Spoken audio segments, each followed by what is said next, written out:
고린도전서 15장 1절 말씀부터 8절까지 봅니다. 형제들아, 내가 너희에게 전한 복음을 너희로 알게 하노니 이는 너희가 받은 것이요 또 그 가운데 선 것이라. 너희가 만일 나의 전한 그 말을 굳게 지키고 헛되이 믿지 아니하였으면 이로 말미암아 구원을 얻으리라.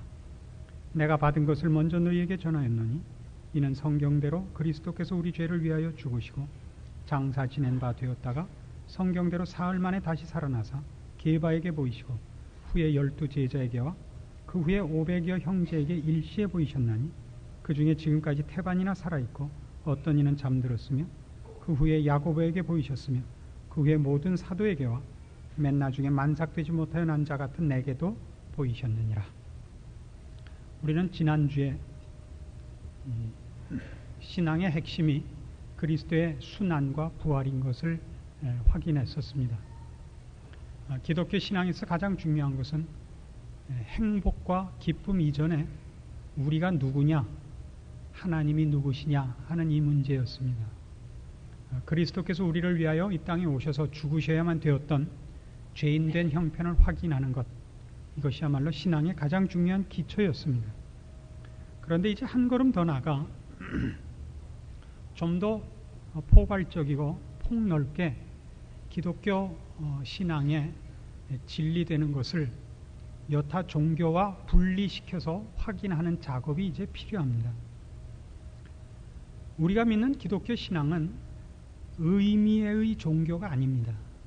의미와 가치에 관한 것이 아니고 사실에 관한 것입니다. 다시 말하면 기독교 신앙을 논할 때 그것이 인간적인 차원에서 선하냐, 옳으냐, 가치가 있느냐 이렇게 묻는 것은 옳지 않습니다. 대표적인 예로 왜 도적질하지 말아야 되느냐, 그것이 나쁜 일이니까 라는 것은 부족합니다. 도적질하지 않아야 되는 가장 큰 이유는 하나님이 하지 말라 그러셨기 때문입니다. 그것이 첫 번째입니다. 그래서 도적질을 하면 여러분은 나쁜 짓을 한 것 전에 하나님의 명령을 위반한 죄가 먼저 적용되는 것입니다. 옛날에 그런 우스갯소리가 있었던 것 기억하십니까? 우리가 그 마음에 항복하지 않았던 대통령이 이 나라를 다스리고 있었을 때 당시에 이런 그 농담이 한참 오고 갔었죠. 아무개 대통령은 돌머리다.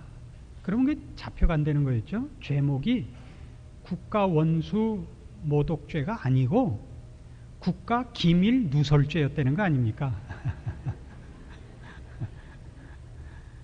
그래서 지금 그런 센스를 갖고 이해를 하시란 말이죠. 도적질 하지 말라는 하나님의 명령입니다. 하나님의 권위를 침해하고 하나님의 명령에 불복종한 죄가 먼저인 것입니다. 맞느냐 틀리느냐는 2차적인 문제입니다. 근데 하나님은 늘 옳으시고 의로우시기 때문에 하나님의 명령은 선하고 의롭고 정당합니다. 하나님이 그런 성품과 그런 수준의 분이시기 때문에 그의 인격과 성품에 관한 것이지 1차적으로는 우리는 명령 불복종죄에 해당하는 것과 같습니다. 그런데도 불구하고 우리는 심심치 않게 오늘날 이런 식의 그 어떤 도전과 또 소문들을 듣습니다. 그건 대표적인 예로는 기독교와 불교의 만남 같은 것들입니다. 기독교와 불교가 어떻게 만날 수 있는가 하는 것입니다. 그런 걸 적극적인 차원에서 추진하고 그런 일들의 가치를 부여하는 신학자들을 지금 우리가 여럿 알고 있습니다. 이유는 어떤 공통점이 있어서 기독교와 불교가 만날 수 있다고 생각하느냐 하면 둘 다 도를 추구하는 것이기 때문입니다. 그런 차원에서는 둘 다 도를 추구하고 둘 다 이상을 추구하고 둘 다 더 높은 가치를 추구한다고 생각하면 기독교와 불교는 다를 것이 없어집니다. 그럼 우리는 가치를 추구하지 않습니다. 우리는 하나님과 하나님의 명령을 순종하는 자입니다. 우리는 인간이 어떤 가치를 정하고 인간이 가치 판단의 기준이 되어 있지 않습니다. 기독교 신앙의 가장 중요한 핵심을 이루는 표현은 그래서 언제나 충성이요 순종입니다. 우린 권위 아래에 있습니다. 그래서 다른 여타 종교들이 전부 도에 관한 것, 선에 관한 것, 의에 관한 것에 그 초점을 두고 있는데 반해서 기독교 신앙을 대표하는 단어들은 이런 것들입니다. 하나님, 계시, 권위. 하나님과 계시와 권위. 여러분이 두고두고 음미해 보아야 할 기독교 신앙의 가장 핵심되는 신학적 표현들입니다. 우리는 인간이 가치를 추구하지 않습니다. 인간이 목표를 설정하지 않습니다. 인간의 지혜의 어떤 집합체나 인간의 지혜를 결정한 어떤 절정의 자리를 추구하는 것이 아니고 하나님이 권위를 가지시고 인생의 가치와 목표를 설정하시며 명령하시며 요구하시는 것을 1차 목표로 합니다. 하나님이 모든 가치와 권위와 질서의 유일한 주권자십니다. 그만이 소유자입니다. 우리는 그 명령 아래에 있습니다.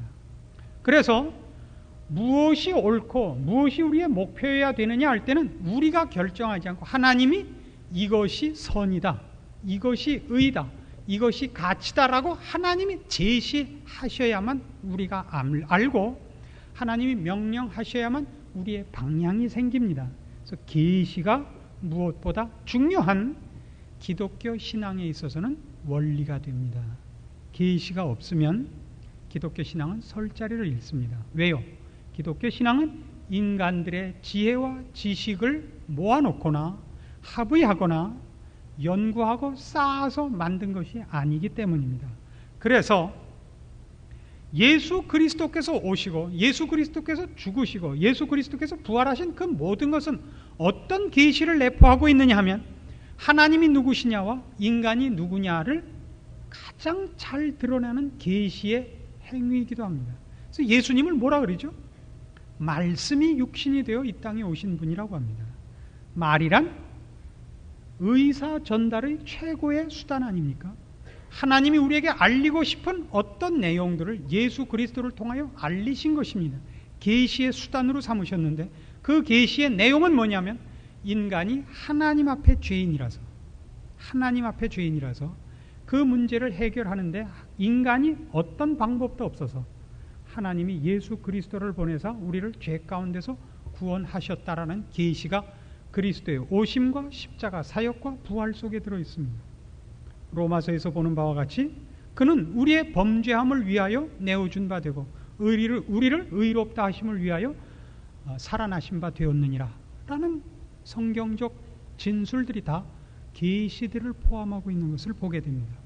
그래서 이런 계시들은 의미와 개념의 문제가 아니라 하나님으로부터 나오는 권위와 사실을 우리에게 알리는 것이기 때문에 이런 계시된 것들과 그 계시가 우리에게 전달되는 수단들과 방법들이 사실이라는 것이 기초되지 않으면 안 됩니다. 그것들은 우리가 합의하느냐 동의하느냐를 구하지 않습니다. 그 가치와 내용으로서 우리를 설득하기 이전에 그것이 사실인 것이 언제나 먼저 강조되곤 합니다.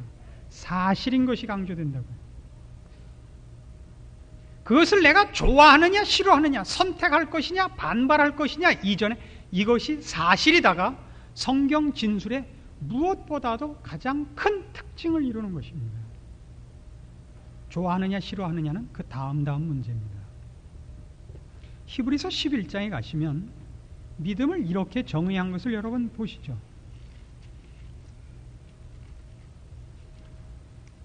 히브리서 11장 6절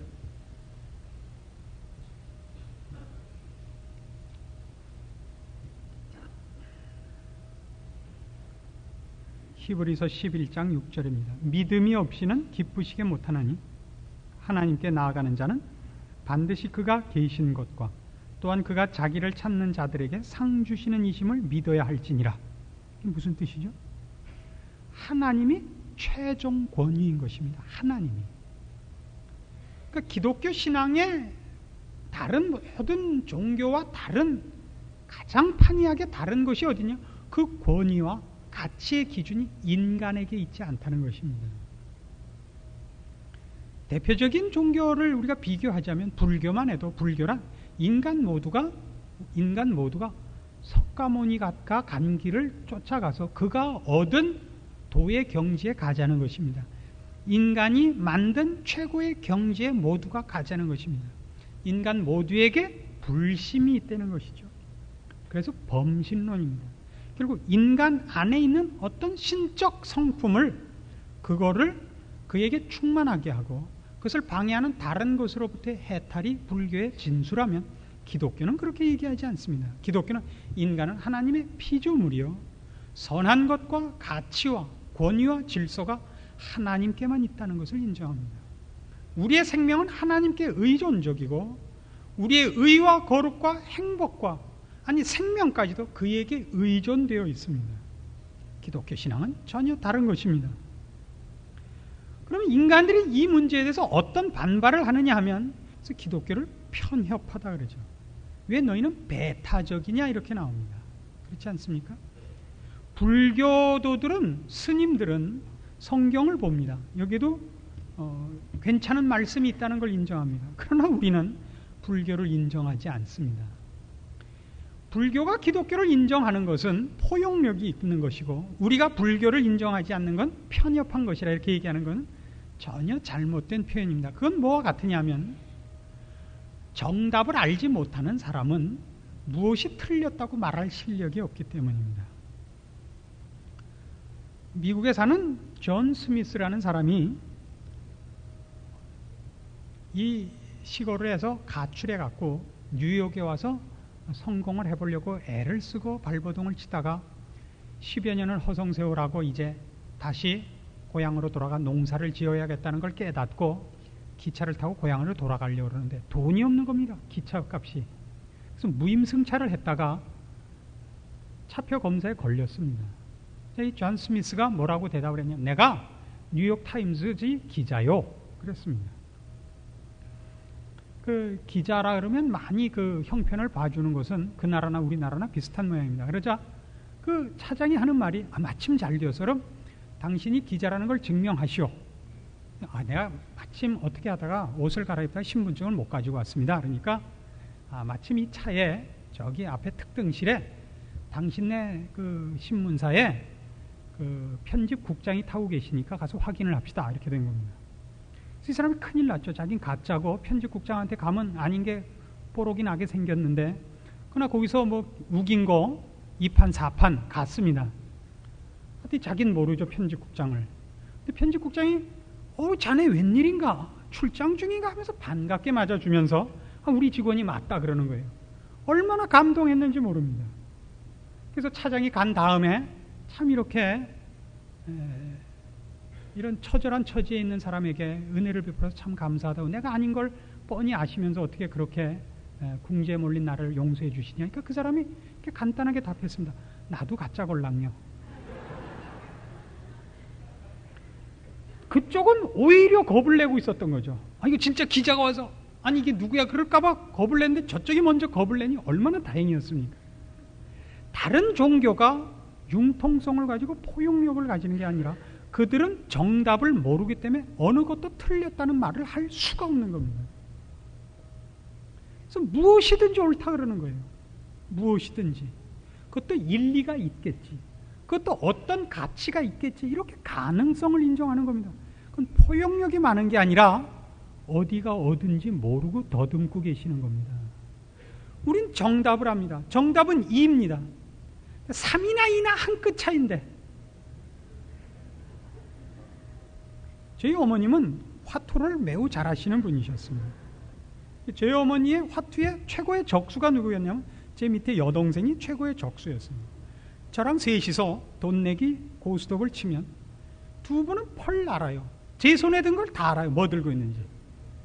어떻게 됐는지 모르겠어요. 투시력이 생겼는지 뭐 안 내고 뭐해 라든가 그걸 앞에서 왜 잘러 저 모르는 소리들을 해요. 근데 제 어머니가 하는 날 아쉬운 소리가 하나 있습니다. 요거 하나만 맞으면 이제 광 하나만 맞으면 나는데 이게 아무리 때려도 안 맞다가 뒤에 있는 제가 하거나 혹은 앞에 앉았던 제 여동생이 그걸 채가면 아이고 한 장 차이로구나 그러시면서 안타까워하던 생각이 나요. 근데 고스톱은 원래 셋이 하거든요. 그건 어떻게 해도 한 장 차이밖에 안 나요. 한 장 앞에 맞든가 한 장 뒤에 맞지 않으면 자기한테 맞게 돼 있는 게 고스톱이에요. 넷이서 해야 두 장 차이가 나지. 그건 언제나 한 장 차이밖에 안 나는데 그렇게 애석해 하시곤 하셨어요. 아이고 한 장 차이로 점수를 못 나셨다고. 2라고 쓴 거나 3이라고 쓴 거나 그게 무슨 차이냐라고 얘기하는 것은 정답과 정답이 아닌 차이가 뭔지를 모르기 때문입니다. 그것은 2번이냐 3번이냐가 아니라 2번에 쓰인 답과 3번에 쓰인 답이 얼마나 엄청나게 다르냐를 모르고 2번과 3번 1이나 4나 그게 그거죠. 1, 2, 3, 4 뭐 많이 틀려 세 끝밖에 차이 안 나는데 그렇게 얘기할 수 없는 겁니다. 그게 기독교가 갖는 이 신앙의 가장 중요한 근거, 사실과 진리된 것이 가지는 배타성입니다. 진리의 배타성입니다. 그래서 기독교 신앙에서 지금 오늘날 현대 기독교 신앙들, 현대 신학 사상의 가장 무서운 공격은 뭐냐면 이 진리를 공격하는 것입니다. 이 진리를 어느 차원에서 공격하느냐 하면 그것의 사실됨, 그것의 권위적 기반으로부터 인간들이 그 권위를 빼앗아서 인간들의 동의를 얻어내는 의미와 가치와 인간들의 여론으로 근거를 만들려는 것으로 신앙의 기둥을 뿌리채 흔들려는 것이 현대신학의 사상들입니다. 그래서 현대신학의 사상들과 현대신앙의 가장 큰 도전들은 뭐냐 하면 의미로 끌고 가는 것입니다. 의미로 끌고 가는 것은 결국 가장 중요한 철학적 근거는 실존주의입니다. 아무리 그것이 사실이라도 내가 사실로 인식되지 않는다면 그것이 무슨 소용이 있겠느냐 합니다. 그건 좋습니다. 거기에는 어떤 문제가 생기냐면 내가 사실을 인정하지 않으면 사실이 될 수 없다는 거부권을 행사하는 인간의 권위가 슬며시 머리를 들고 나온 것을 놓치지 마십시오. 여러분이 하나님이 있다 그런다고 없던 하나님이 생기는 것도 아니고 여러분이 하나님이 없다 그런다고 있는 하나님이 없어지지도 않습니다. 우리는 신이 있느냐 없느냐를 우리가 결정할 실력이 없는 존재들입니다. 우리가 하나님이 계신 것을 안다면 우리의 지식으로 아는 것이 아니요 우리가 하나님이 계신 것을 모른다면 우리가 바보라서 모르는 것이 아닙니다. 그것은 어차피 인간이 인식하고 인간이 결정할 능력 밖의 문제인 것입니다. 이것을 철학적으로 증명한 것이 칸트의 순수 이성 비판입니다. 인간의 이성은 초월을 감지할 수 없다라는 논증이 순수 이성 비판이라는 그 유명한 책입니다. 우리가 하나님을 알게 된 것은 우리의 노력이 아니며 하나님께서 우리에게 자신을 나타내셨기 때문입니다. 우리 죽은 영혼을 중생시키셨기 때문입니다. 알지 못하는 저 불신자들은 그들이 하나님 앞에서 죽은 채인 채로 아직 살아나지 못해서 감각이 없기 때문입니다. 생명이 없기 때문에 생명이 느끼는 감각을 저들이 소유하지 못해서 저들은 자기네들이 하고 있는 짓이 무엇인지 모르며 자기네들이 모르는 것이 무엇인지 모릅니다. 그래서 기독교 신앙은 모두 어디로 돌아오느냐면 결국 하나님을 인정하느냐 아니냐며 하나님께서 우리에게 알리신 사실들을 그의 신앙의 기초로 갖고 있느냐 갖고 있지 못하느냐의 싸움이지 그것이 나에게 유익을 줬느냐 그것이 나에게 행복을 줬느냐 안 줬느냐는 문제가 아닌 것입니다. 오늘날 우리 기독교 신앙의 큰 싸움은 그것이 나에게 무슨 의미가 있느냐입니다. 자꾸만 그래서 어떤 싸움이 벌어지고 있느냐 하면 여러분이 밖에 나가셔서 만나는 좋은 목사님들 중에 밖에서 듣는 좋다 그러는 설교 중에 바로 이 사상의 영향을 받은 목사들과 신학자들의 설교를 여러분이 심심치 않게 부닥치게 됩니다. 이런 것들입니다. 기독교 신앙은 사실에 관한 종교가 아니라 유대인들의 히브리 민족의 정신 문화다 이겁니다. 한국 민족에게 한국 정신 문화가 있듯이, 영국 사람들에게 영국 사람들의 정신 문화가 있듯이, 일본 사람들에게 일본 사람의 정신 문화가 있듯이, 기독교라는 것은 히브리 민족의 정신 문화인데, 이 정신 문화가 다른 어떤 민족의 정신 문화보다도 우월했더라 이거죠. 그래서 다른 나라에도 그 영향을 많이 미치게 됐는데, 이 정신 문화는 뭐냐면 사랑하자는 것이다 이거예요. 이 정신 문화의 핵심은 그 사랑의 중요성을 강조하기 위하여 히브리 민족이 그 가치와, 사랑의 가치와 절대성을 자기 오는 후손들에게 이 가치와 이 정신을 심어주기 위해 그것을 신화화했다는 겁니다. 신화의 형식을 빌어서 사랑을 해야 된다는 것을 그의 후손들에게 종교의 형태를 빌어서 가르쳤다는 것이죠. 이해하시겠습니까? 하나님이 계시는 것이 아니라 하나님이라는 절대 신을, 가상의 신을 만들어서 그 하나님이 사랑을 하라 명령을 한 것으로, 그래서 그 명령을 받지 아니하면 벌받아 죽고 그 명령을 수행하면 상 받는 것으로 하여, 실제로는 그런 일이 있는 건 아니지만 사랑의 가치의 절대성을, 사랑의 가치의 그 심오함을 깨닫지 못한 어린 시절부터 사랑을 절대적인 가치로 소유하게끔 만들기 위하여 이런 신화를 만들어냈다는 것입니다. 그래서 그 신화의 핵심은 뭐냐면 사랑의 가치를 히브리 민족이 오고 오는 후손들에게 제대로 전달하기 위해서고, 그러기 위하여 이걸 절대적인 명령으로 만들기 위하여 자꾸 없는 하나님을 높였다는 겁니다. 그래서 출애굽 사건이 실제로 홍해를 건넌 것이 아니라 홍해를 그 하나님이 갈라지게 해서 육지같이 건너게 했다라고 하나님을 높인 이유가 뭐냐 말이에요. 그렇게 높여놓은 하나님의 명령으로서 사랑해라, 사랑하지 않으면 벌 받는다 라고 말하게 하기 위하여 이런 신화를 만들었다는 겁니다. 그럴듯하지 않습니까? 매우 그럴듯하죠. 이것이 얼마나 많이 그 현대신학 사상 속에 녹아나와 있냐면 대표적인 걸로 이런 겁니다. 예수님이란 분은 하나님의 아들도 아니고 신도 아니다 이거예요. 이 히브리 민족이 만든 정신문화, 그들의 신앙을 가장 잘 이해한 분이다 이거죠. 히브리 민족 역사상 최고로 으뜸 가는 사랑의 실천자였는데, 그 실천의 중요성, 그가 한 그 인생의 고매함을 그 후손들에게 제대로 인식시키기 위하여 그가 부활했다고 말한 히브리 민족의 그 정신 문화, 이걸 놓치지 말라 이겁니다. 예수님이 부활한 게 아니라 그를 하나님의 아들이라, 그가 부활했다고 가치를 높인 이유가 다 사랑을 강조하기 위한 그 민족이 강조하고 싶은 이 정신 문화를 연결하려는 작업에 불과한 것이었다 이겁니다. 이게 우리가 믿는 신앙이라는 얘기 아니고요. 아멘 그러지 마시고. 신학교 가면 이걸 가르쳐요. 신학교 가면 이걸 가르치거든요. 이런 현대 신학 사상의 이런 도전들을.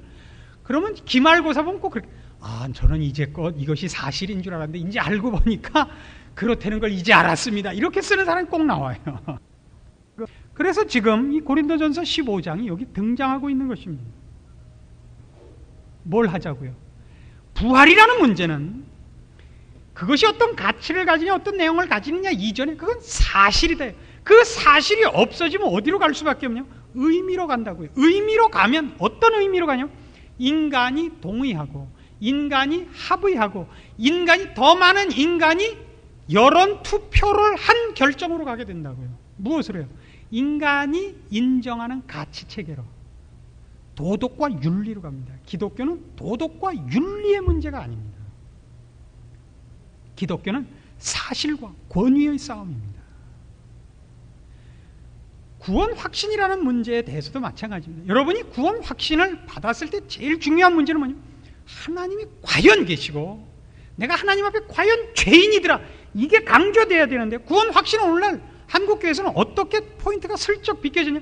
나는 기뻐요, 난 이제 자신이 있어요, 일루가 있어요. 이건 나쁜 겁니다. 난 이제 죽어도 천국 갈 걸 확신해요. 이거는 첫 번째 초점이어서는 안 됩니다.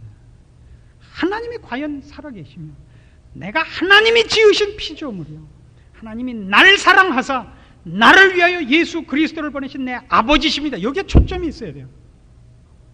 나 같은 것을 사랑하신 하나님, 이렇게 돼야 맞아요. 그게 나는 자신 있어요. 일로 가면 아니에요. 옆에서 누가 그러면 아주 귓방맹이를 한 대 갈기세요. 그건 초점이 틀리는 거예요. 모든 성경의 강조점은 어디로 가고 있대요? 하나님과 그의 궁극적인 권위로 가는 거예요. 그걸 놓치면 기독교 신앙은 설 자리를 잃는 것입니다. 여러분은 순종하지 않고 명령하기 시작해요. 하나님 이것 주십시오, 저것 주십시오, 이렇게 하십시오, 저렇게 하십시오가 돼요. 하나님 제가 어떻게 해야 됩니까가 안 돼요. 그래서 고린도전서 15장이 등장을 하는 겁니다.